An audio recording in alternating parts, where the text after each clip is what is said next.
चलो सुनो ध्यान से। कल हम बताए थे एकांक आवेश के बारे में। एकांक आवेश किसको बोलते हैं? जिसका ऊपर चार्ज का जो होता है हमेशा कितना, उसका परिमाण कितना होता है? एक होता है। उसको हम लोग बोलते हैं एकांक आवेश, कल बताए थे। और इसी को बोलते हैं एक कूलम भी इसको बोला जाता है। ठीक है, कितना बोलते हैं? एक कूलम। किसको? एकांक आवेश जिसका आवेश का परिमाण, ठीक है, कितना हो जाए? एक हो जाए, उसको हम लोग बोलेंगे कौन सा आवेश? एकांक आवेश। उसी को हम लोग एक कूलम आवेश भी कहते हैं। ठीक है, उसको हम लोग कहते हैं एक कूलम आवेश भी। उसके बाद हम बताए थे, उसके बाद कौन सा टॉपिक था?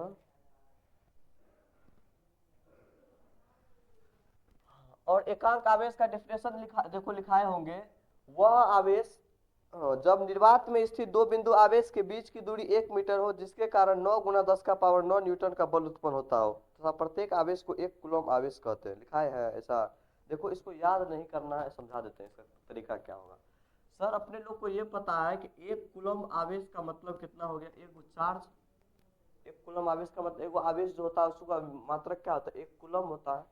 तो एक कूलम चार्ज हो गया। फॉर्मूला क्या होता है? एफ बराबर के Q1 Q2 ओपन कितना? R square. इसमें क्या बताए हैं कि जब स्थिर दो बिंदु आवेश, स्थिर दो बिंदु आवेश है ना, स्थिर दो बिंदु आवेश, ठीक है, जिसके बीच की दूरी 1 मीटर होगी।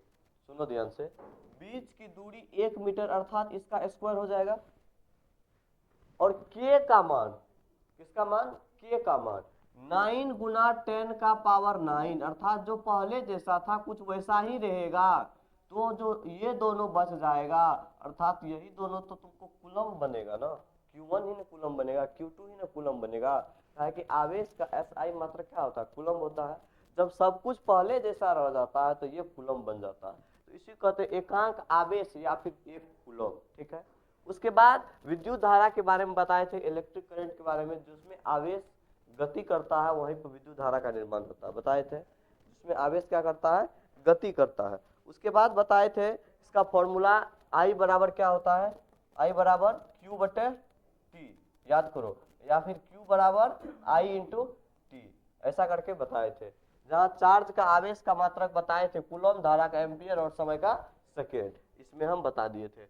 अब उसके बाद कूलॉम के नियम का सदिश स्वरूप जो बताए थे, उसमें बताए थे ये F बराबर होता है के Q1 Q2 upon R square की आर क्यूब होता था इंटू आर वेक्टर, ऐसा करके होता था। एगो फॉर्म ऐसा करके होता था। एक फॉर्म होता था F12 वेक्टर का, अगर निकालना है तो के Q1 Q2 ओपन R12 का स्क्वायर, ठीक है, इंटू R12 पे कितना? यूनिट वेक्टर, ऐसा लगता था। अगर F21 निकालना था तो के Q1 Q2 ओपन R21 का कितना? स्क्वायर इंटू R21 के ऊपर कैप, कुछ ऐसा टाइप के था फॉर्म। लिखाए है कॉपी में, ठीक है, यहाँ तक में कोई दिक्कत नहीं है। चलो आगे बढ़ते हैं। एकांक सदिश बारे में, जिसका परिमाण कैसा हो? एक हो, यूनिट वेक्टर उसको बोलते हैं। वह सदिश जिसका परिमाण एक हो उसे एकांक सदिश कहते हैं, यूनिट वेक्टर। बताए थे इसका फॉर्मूला होता है यूनिट वेक्टर। मान के चलो हमको ए कैप निकालना है तो पहले उस वो वेक्टर ओपन में उसका कौन चीज? परिमाण। बताए थे कल एकांक सदिश का फॉर्मूला। एकांक सदिश का फॉर्मूला क्या बताए थे? ऊपर में वो वेक्टर और नीचे में उसका कौन चीज? परिमाण। हाँ, तो सदिश में सदिश का परिमाण है, उसी को कहते हैं वेक्टर बटा वेक्टर का मैग्नीट्यूड या वेक्टर का परिमाण, सदिश बटा सदिश का परिमाण। ये एकांक सदिश का डिफिनेशन था। उसके बाद हम बताए थे एकांक सदिश के बाद कूलॉम के नियम का सदिश स्वरूप, इसके बाद हम बताए थे। उसके बाद अपने लोग का टॉपिक था, उसके बाद अपने लोग का टॉपिक था गुरुत्वाकर्षण बल और स्थिर विद्युत बल के बीच अंतर। चलो सबसे पहला बात एक बार रिवाइज करवा देते हैं। गुरुत्वाकर्षण बल कहाँ लगता है? गुरुत्वाकर्षण बल कहाँ लगता है? गुरुत्वाकर्षण बल कहाँ लगता है? धरती से नीचे। ये आकर्षण बल है या विकर्षण बल है? यहाँ लिखाए होंगे गुरुत्वाकर्षण बल, यह सिर्फ आकर्षण बल है। लेकिन स्थिर विद्युत बल में लिखाए होंगे यह आकर्षण और विकर्षण दोनों बल है। लिखाए हैं स्थिर विद्युत बल में, देखो लिखाए होंगे यह आकर्षण और विकर्षण दोनों बल होता है। ठीक है, उसके बाद इसमें लिखाए हैं यह आवेश के कारण उत्पन्न होता है। कौन आवेश के कारण उत्पन्न होता है? स्थिर विद्युत बल की गुरुत्वाकर्षण बल, आवेश के कारण किसकी उत्पत्ति होगी? गुरुत्वाकर्षण बल में कौन सा आवेश आएगा सर? कोई वस्तु है, वस्तु अर्थ उसको खींचेगी जिस बल से, वही ना गुरुत्वाकर्षण बल है। और इलेक्ट्रोस्टैटिक मतलब है कि स्थिर विद्युत बल, वहां पे चार्ज के कारण होगी, गुरुत्वाकर्षण बल में आवेश के कारण नहीं होगा।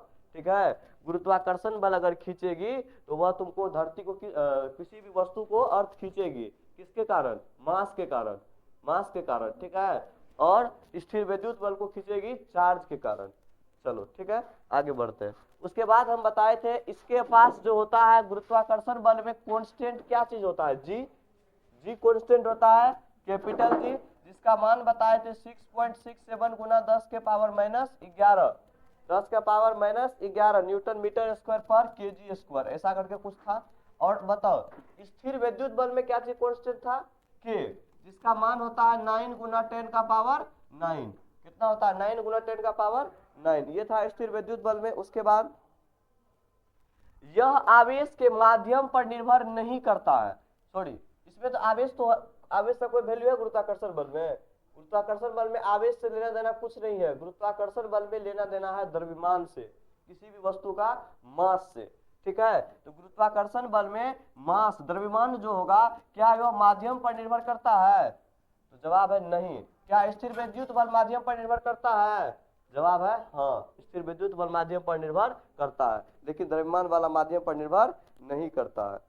नहीं, ये भी निर्भर करता है, यह द्रव्यमान के माध्यम पर निर्भर करता है। Mistake, mistake. काहे?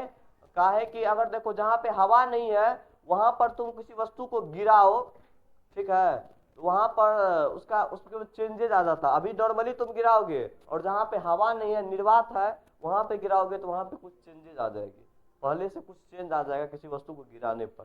ठीक है, इसीलिए दोनों द्रव्यमान माध्यम पर निर्भर करता है, याद रख लेना ये बात फिर से आज से। कौन सा चीज? गुरुत्वाकर्षण बल भी माध्यम पर निर्भर करता है और स्थिर विद्युत बल भी माध्यम पर निर्भर करता है। स्थिर विद्युत बल में मेन चीज हमारा क्या चीज है? आवेश। स्थिर विद्युत बल में मेन चीज हमारा क्या चीज है? आवेश। और गुरुत्वाकर्षण बल में द्रव्यमान। चलो ठीक है, आगे बढ़ते हैं। यहां तक कल अपने लोग बात कर लिए थे, और एक चीज रह गया जिसका नाम है समानता। गुरुत्वाकर्षण बल और इसमें समानता क्या चीज है? पहला होता है कि यह वर्ग के व्युत्क्रमानुपाती होता है, इसका फॉर्मूला होता है F बराबर G m1 m2 अपन r स्क्वायर। ठीक है, कुछ इसी टाइप के जैसा इसका भी फॉर्मूला होता है F बराबर K Q1 Q2 अपन r स्क्वायर। देखो कुछ दिखने में हद तक है, ये हो गया गुरुत्वाकर्षण बल का, और ये कौन सा बल का हो गया? स्थिर विद्युत बल का। दिखने में सेम टू सेम, और इसका गुण भी सेम टू सेम है। ये जब पढ़ाया जाता है, या तो 11th का फिजिक्स में पढ़ा दिया जाएगा ये चैप्टर गुरुत्वाकर्षण बल, या फिर जो जेईई या नीट का तैयारी करता है 12th के फिजिक्स में जब ये चैप्टर चल रहा होता है, इसके जस्ट बाद गुरुत्वाकर्षण पढ़ाया जाता है, ग्रेविटेशनल फोर्स। क्या है? उससे मिलता जुलता है। अगर इलेक्ट्रोस्टैटिक्स में मेहनत कर दिया गया है तो गुरुत्वाकर्षण बल ऑटोमेटिक समझ में आ जाएगा, सेम टू सेम है। जैसे ये फॉर्मूला सेम है तो ऐसे ये कॉन्सेप्ट सेम है, वही उसी टाइप का ऐसा रहता है इस चैप्टर में। ठीक है, तो ये था F बराबर G m1 m2 अपन r स्क्वायर, और ये है F बराबर K Q1 Q2 अपन r स्क्वायर। ठीक है, उसके बाद क्या ये न्यूटन के तृतीय गति नियम का पालन करता है? बताओ, कल बताए थे न्यूटन का तृतीय गति नियम, प्रत्येक प्रतिक्रिया के बराबर एक विपरीत प्रतिक्रिया होती है। ठीक है, तो ये भी न्यूटन के तृतीय नियम का पालन करता है, और ये भी क्या करता है? न्यूटन के तृतीय नियम का पालन करता है। कुछ हद तक इसी प्रकार से इसका समानता बताए थे। अब जो अपने लोग का टॉपिक होगा, ये लास्ट टॉपिक होगा, बहुल आवेश के बीच बल अध्यारोपण का सिद्धांत। ये इस चैप्टर का लास्ट टॉपिक है, वो भी खत्म हो जाएगा।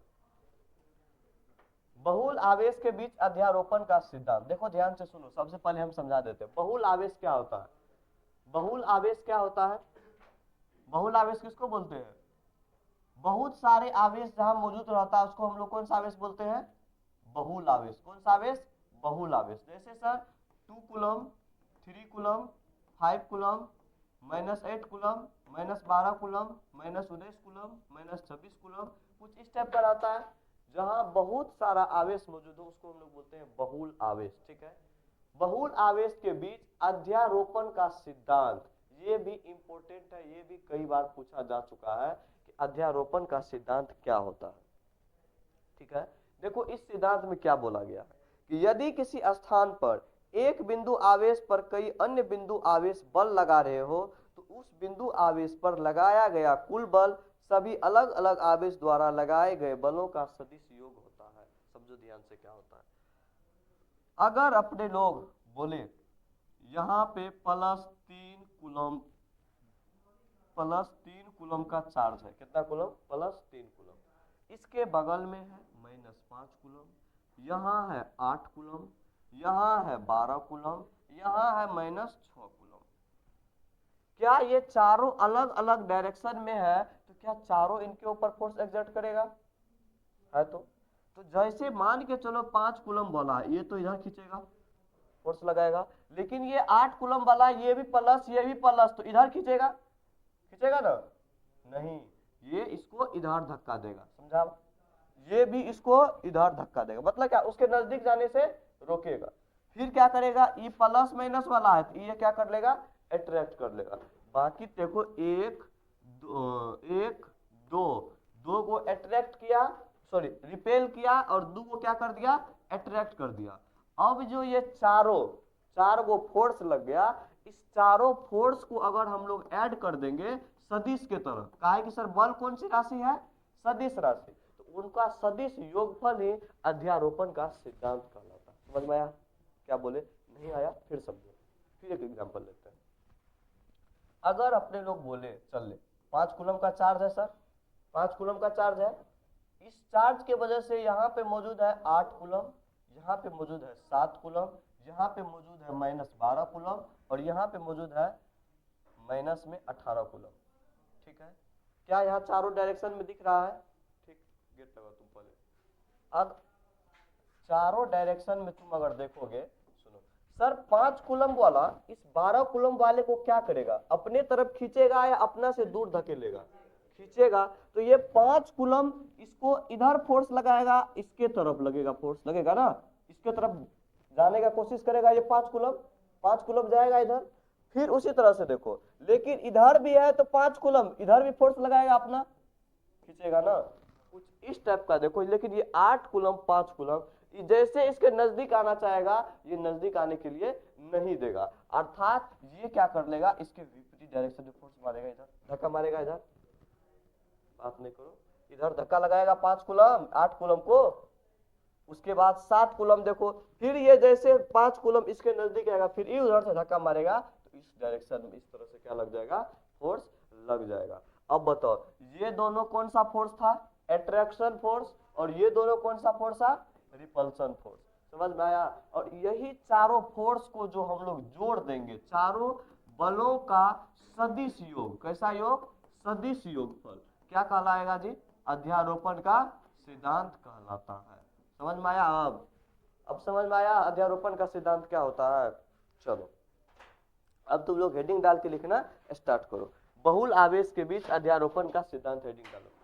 बहुल आवेश के बीच अध्यारोपण का सिद्धांत। बहुल आवेश के बीच अध्यारोपण का सिद्धांत।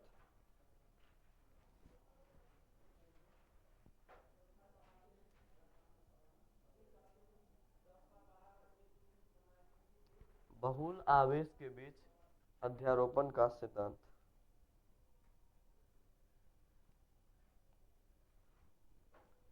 क्या बजे आई आज? तुम लोग को 6:30 का टाइम देंगे तो 7 बजे आएगी, 7 का टाइम देंगे तो 7:30 बजे आएगी, 8 देंगे तो 8:30 बजे आएगी।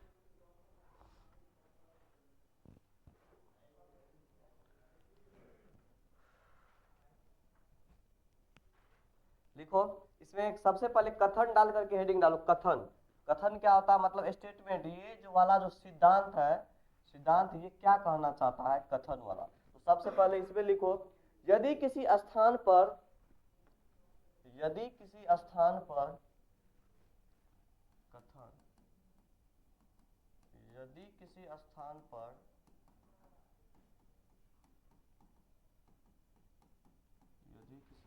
पर एक बिंदु आवेश पर कई अन्य बिंदु आवेश, स्थान पर एक बिंदु आवेश पर आवेश पर कई अन्य बिंदु आवेश, कई अन्य बिंदु आवेश, कई अन्य बिंदु आवेश बल लगा रहे हो,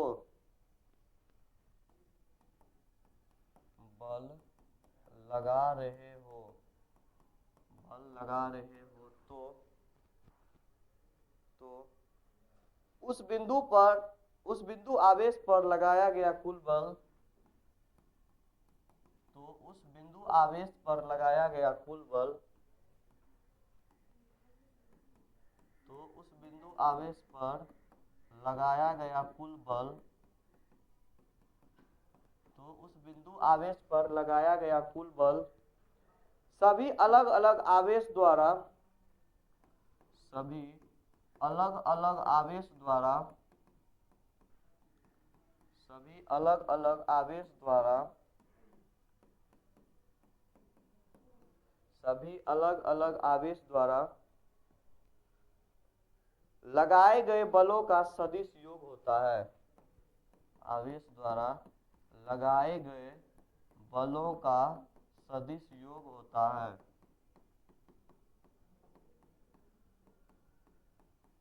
लगाए गए बलों का सदिश योग होता है।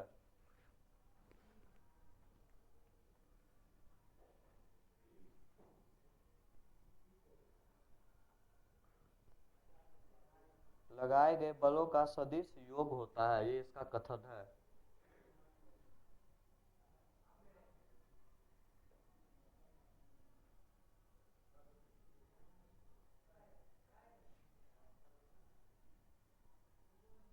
अब इसको हम लोग को प्रूव करना है। चलो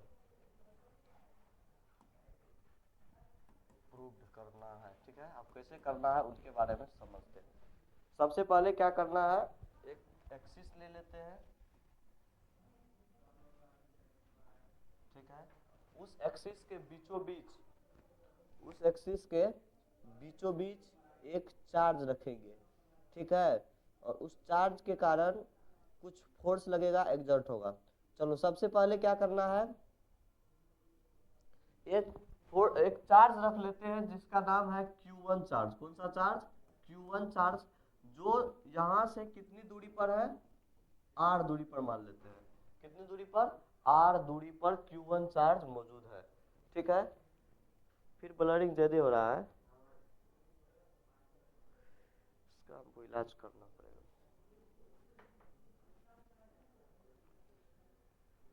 ठीक है, तो Q1 आवेश मौजूद है और जहां मूल बिंदु से उसकी दूरी कितनी है, R दूरी। कितनी दूरी पर है, R दूरी पर मौजूद है, ठीक है। तो उनके ऊपर जो फोर्स लगेगा अभी Q1 के ऊपर, Q2, Q3, Q4 और के वजह से, तो कैसा फोर्स लगेगा। सबसे पहले Q1 को वहां रखते हैं, Q2 को यहां रख देते हैं, Q3 को यहां रख देते हैं। सबसे पहले ध्यान दो इधर, ऐसे करके, ऐसे करके। ये अगर R1 दूरी है तो ये कितना दूरी होगा, R2 दूरी। ये कितना दूरी होगा, R3 दूरी। तो तुम बताओ Q1 के ऊपर जो चार्ज लग रहा है, सॉरी, Q1 के ऊपर जो फोर्स लगेगा, Q2 के वजह से भी लगेगा, Q3 के वजह से भी लगेगा, लगेगा ना। और अगर हम कहीं पर Q4 रख देते हैं मानकर चलो, तो इसके वजह से भी चार्ज फोर्स लगेगा, लगेगा। Q1 के वजह से भी लगेगा, सॉरी, Q1 के ऊपर Q2 के वजह से, Q3 के वजह से, Q4 के वजह से, और भी चार्ज रखेंगे तो सबके वजह से Q1 के ऊपर बल लगेगा। इसमें कोई डाउट नहीं है। चलो आगे बढ़ते हैं। तो सबसे पहले लिखेंगे, यदि किसी Q1 आवेश पर, इसी में लिखेंगे प्रूफ में, यदि किसी Q1 आवेश पर, यदि किसी Q1 आवेश पर Q2, Q3, Q4 dot dot dot dot last तक, मतलब जो भी जितना भी आवेश मौजूद रहेगा, द्वारा लगाया गया बल, द्वारा लगाया गया बल, लगाया गया बल F12, F12, F13, F14, 131415 कुछ इस टाइप से रहेगा होगा। देखो इधर, अगर इधर ध्यान से सुनो, हम कल बता रहे थे परसों या कल, अगर सर ये Q1 है और बगल में Q2 है, तो Q1 के ऊपर या Q1 के ऊपर जो फोर्स, या Q1 जिसके ऊपर फोर्स लगाएगा, अगर मान के चलो इसके ऊपर 2 के वजह से लग रहा है, तो फोर्स 1 है और बताए थे जिनके वजह से लगेगा वो 2 हो जाएगा, बताए थे, याद है? तो इसका मतलब ये हो गया सर F12 अगर Q1 के ऊपर Q2 की वजह से लग गया F12, Q1 के ऊपर Q3 से लग गया F13, Q4 की वजह से लगा था F14, Q5 की वजह से लग रहा था F15, कुछ इस तरह से इसका बल का क्या चीज होगा, मान होगा। तो सर सबसे पहले आप हमको क्या बताए, हम बताए 4-5 को चार्ज है, ठीक है, आवेश है, उसमें से बीच में एक आवेश है जिसका नाम है क्या चीज, Q1। अब Q1 के ऊपर जो है वो फोर्स लगेगा, किनके वजह से, उसके पास जो अन्य आवेश मौजूद है उसके वजह से। तो अन्य आवेश सर कौन कौन सा मौजूद है, Q2 मौजूद है, Q3 मौजूद है, Q4 मौजूद है, कुछ उसी टाइप का कंसेप्ट है। तो सर आप हमको ये बताइए, अब हम इसका कैसे मान निकालेंगे, अभी क्या बताए थे, जितना आवेश के वजह से, जितना बिंदु आवेश के वजह से बल लग रहा होगा, उन सब का सदिश योगफल इन अध्यारोपण का सिद्धांत कहलाएगा, सदिश योगफल। इसका मतलब है इन सब का सदिश योगफल सर क्या कीजिए, निकाल दीजिए, तो हमारा प्रूव्ड हो जाएगा, ठीक है। तो सबसे पहले अपने लोग Q2 के कारण, Q2 के कारण Q1 आवेश पर लगने वाला बल, Q1 आवेश पर लगने वाला बल, इसका मान क्या हो जाएगा, F12 होगा सर, होगा।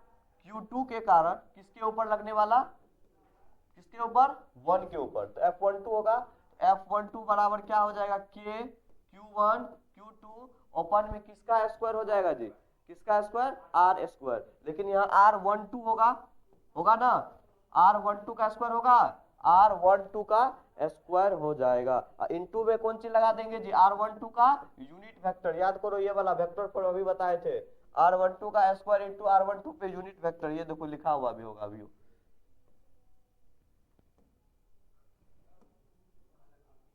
कॉपी में नहीं यहाँ भी लिखा है, ये देखो, हाँ सेम टू सेम, के Q1 Q2 का R12 का स्क्वायर इंटू में R12 का क्या, अभी रिवाइज करवाए हैं पूरा तुम्हारे आने से पहले, ठीक है।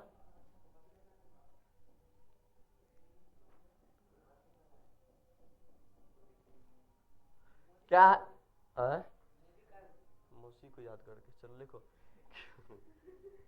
Q2 के कारण Q1 आवेश पर लगने वाला बल, ठीक है, इमोजी काहे दिए वो, अब जवाब हमको भी नहीं पता, आप बताएंगे ना जब निकालेंगे इमोजी, तब अभी पढ़ाने तो बुरा नहीं लगा, हाँ टेंशन नहीं लेना जल्दी, कुछ नहीं सुनो, F12 का मान हो गया क्या, Q1 Q2 में R12 का स्क्वायर, यहाँ तक कोई दिक्कत। उसी तरह से Q3 के कारण किसके ऊपर लगने वाला बल सर, Q1 के ऊपर, बोलो होगा, Q1 आवेश पर लगने वाला बल, ऐसा करके निकालेंगे, तो लगने वाला बल क्या हो जाएगा सर, F13 बराबर K Q1 Q2 bye R13 का स्क्वायर इंटू R13 पे क्या, क्या इस तरह से निकालेंगे, कोई दिक्कत, चलो एक और निकाल लेते हैं, F14 K Q1 Q4, अरे मिस्टेक हो गया, थ्री यहाँ होगा तो,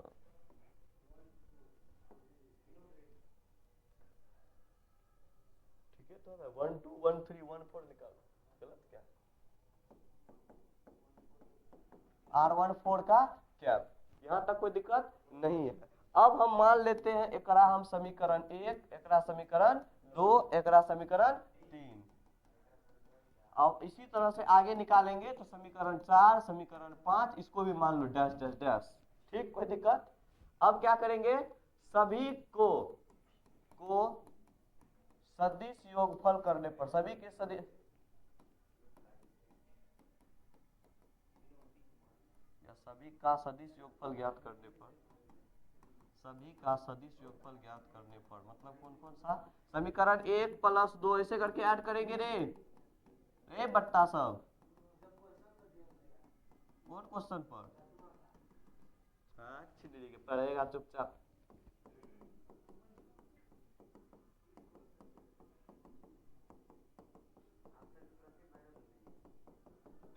वायरल होंगी, वायरल नहीं वायरल।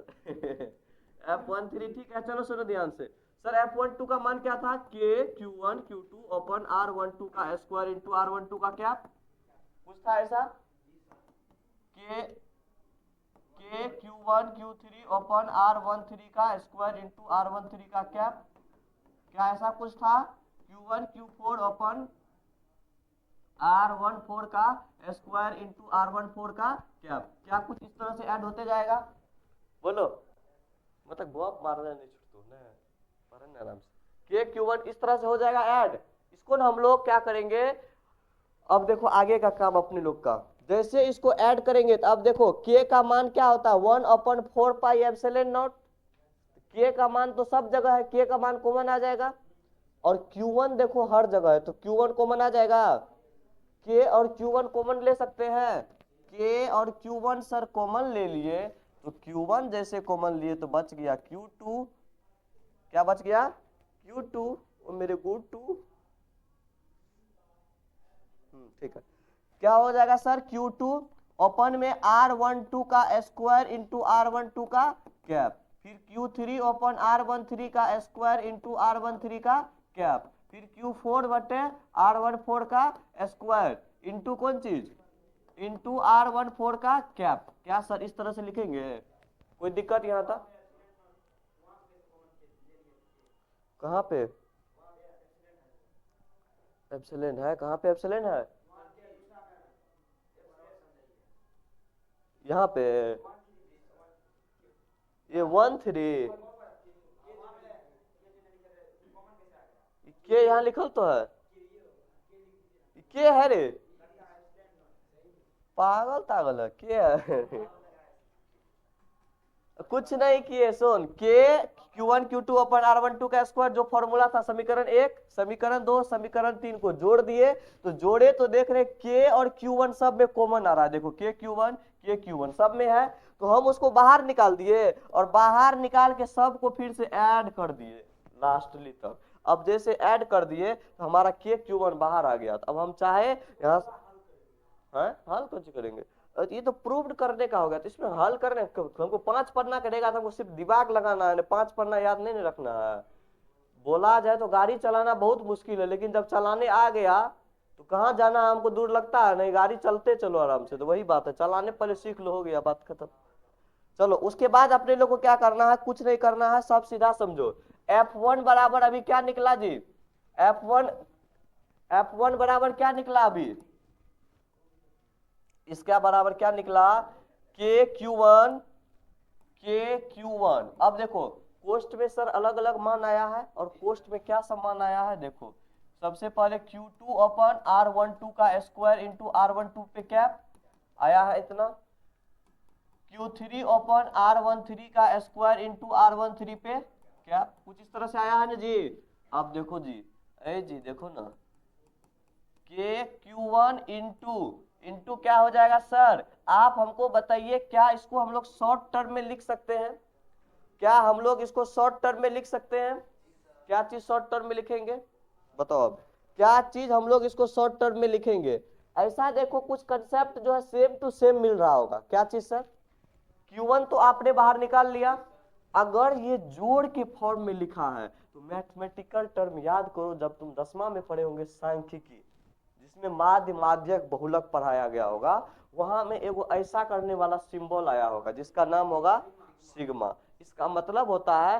कि ऐड करना, जोड़ करना, इसका मतलब तुम यहाँ जो जोड़ करके लिखा हुआ है उसको जब तुम एक जगह लिखोगे तो सिग्मा के फॉर्म में लिखोगे। एगो सिग्मा ये भी होता है अकॉर्डिंग टू फिजिक्स, ये वाला सिग्मा कल ही बताए थे चालकता और रेसिस्टिविटी वाला में, हाँ तो इसीलिए थोड़ा संभाल करके, सिग्मा में यो सिग्मा है यो सिग्मा है, कंफ्यूजन मत होना, मैथ वाला गलत होता है। हाँ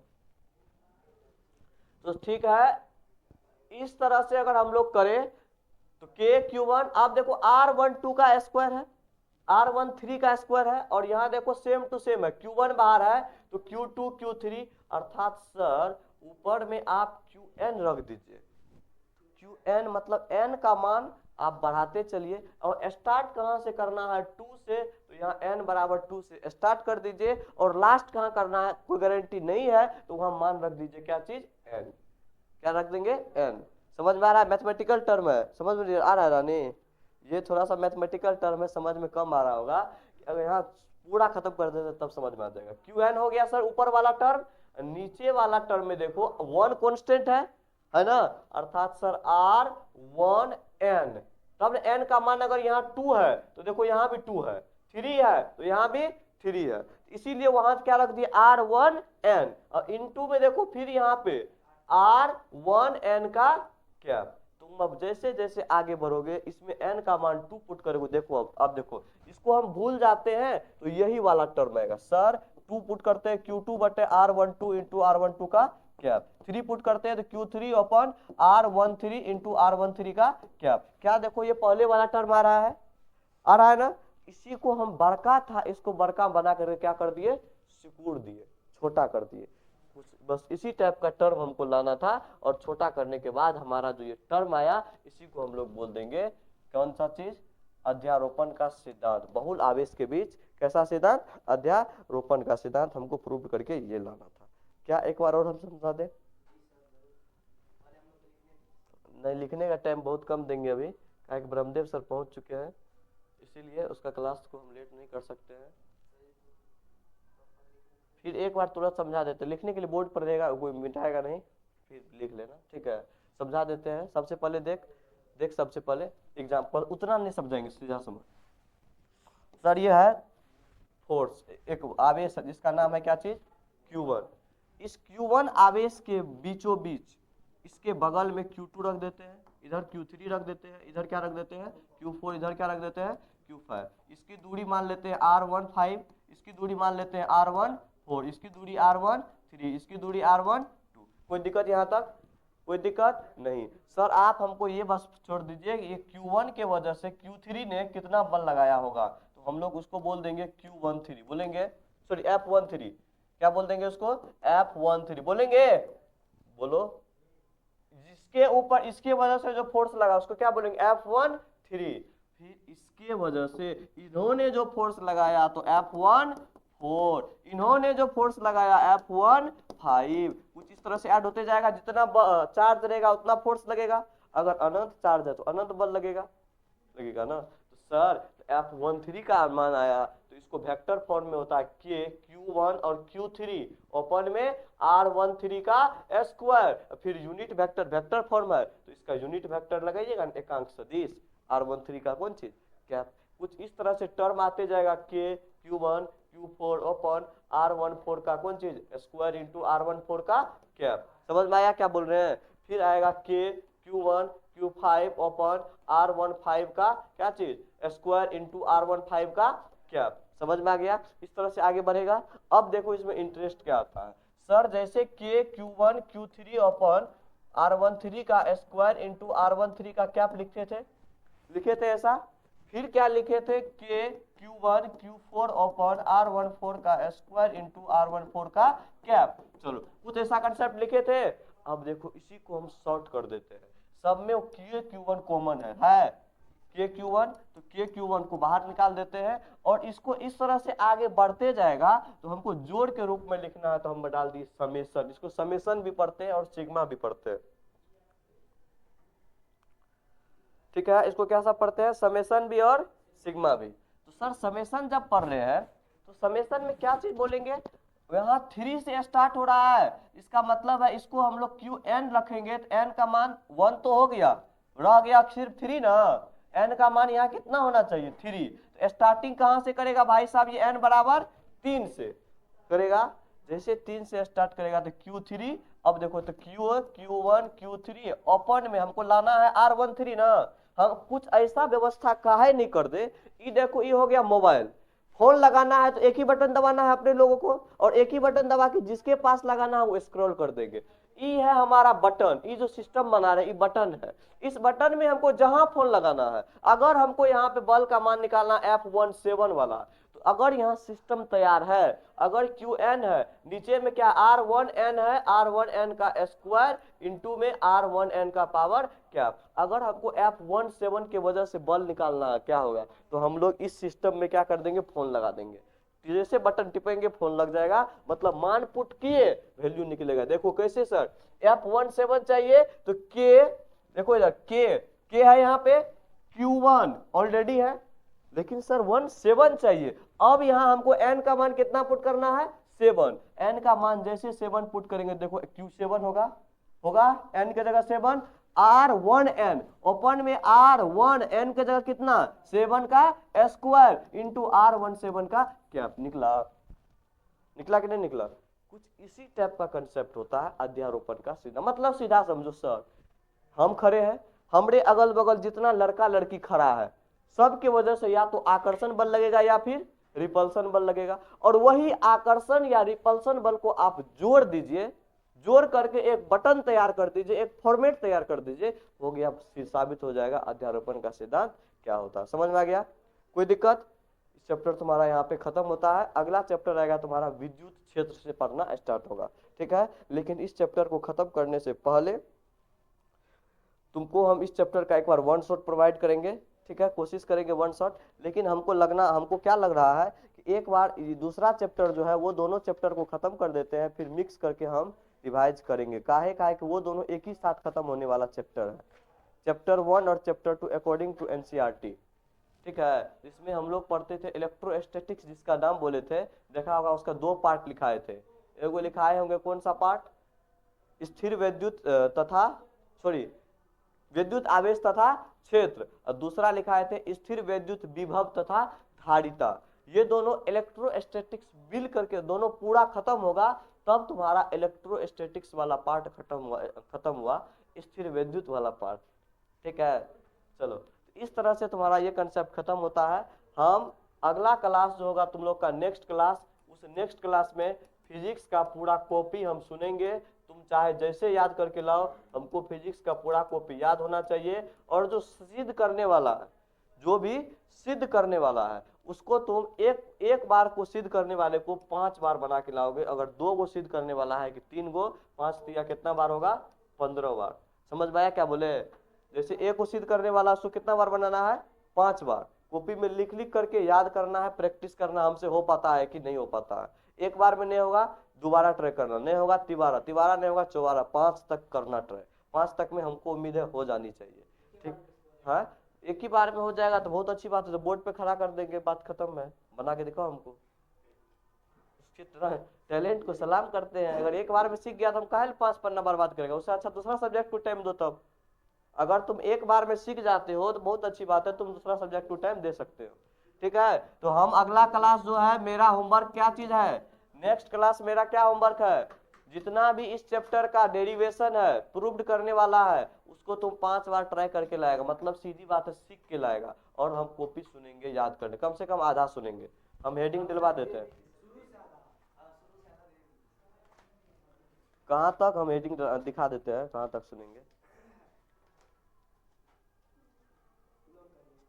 हाँ, कूलॉम के नियम तक आ रहे हैं।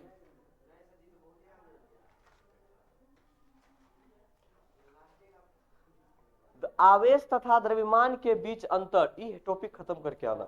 आवेश तथा द्रव्यमान के बीच अंतर, यहां तक तुम याद करके लाएगा। कहता नहीं है, तुम अगर डेली खाना नहीं खाएगा तो 10 दिन का एक ही बार खाना पड़ेगा। खा पाएगा कोई? नहीं, डेली नहीं खिलाते थे। ओ, डेली सुनेंगे, उतना टाइम बर्बाद हो जाएगा बहुत, अब टाइम भी बहुत कम मिलता है ना। ठीक है, इसीलिए कल का क्या होमवर्क रहा फिजिक्स में? फिजिक्स का होमवर्क कल का क्या रहा जी? डेरिवेशन जितना भी है सब, चाहे शुरू से अंत तक का। और कौन सा चीज डेरिवेशन के अलावा और क्या दिए? आवेश और द्रव्यमान के बीच जो अंतर है, इसको हम पूरा सुनेंगे। आवेश तथा द्रव्यमान के बीच अंतर हम पूरा सुनेंगे, कॉपी। डेरिवेशन मतलब वो आप प्रूव करने वाला, जहां प्रूव कर, जैसे कूलॉम का नियम प्रूव करवाए है ना, अध्यारोपण का सिद्धांत प्रूव करवाए है ना, और कौन सा करवाए हैं? 3 तुम कौन नाम बोलो ना। वो कूलॉम का नियम, हाँ, सदिश स्वरूप, कूलॉम के नियम का सदिश स्वरूप, और तीसरा अध्यारोपण का सिद्धांत। हम 3 ही कराए तो 3 ही को सीख करके लाएगा, ठीक है। कोई दिक्कत बनेगा ना होमवर्क? चलो ठीक है। अब तुम लोग का वाक्य क्या बोल रहा था, ओ इमोजी काहे लाए हैं, इमोजी लाए हैं ताकि ये थैंक यू थोड़ा सा अच्छा से कर दे। मेरे जैसा शक्ल है, हाय हाय। उसके बाद मत पढ़ो, ये मत पढ़ो, मत पढ़ो, डिलीट डिलीट डिलीट। शायरी था। सर आएंगे, अब बायोलॉजी का क्लास होगा, सर अपना पढ़ाएंगे। बूढ़ सूढ़ लोग से बुझे नहीं से। दो ना हमको लागे, हम चेंज कर देते दो। तो फिर हम कहाँ से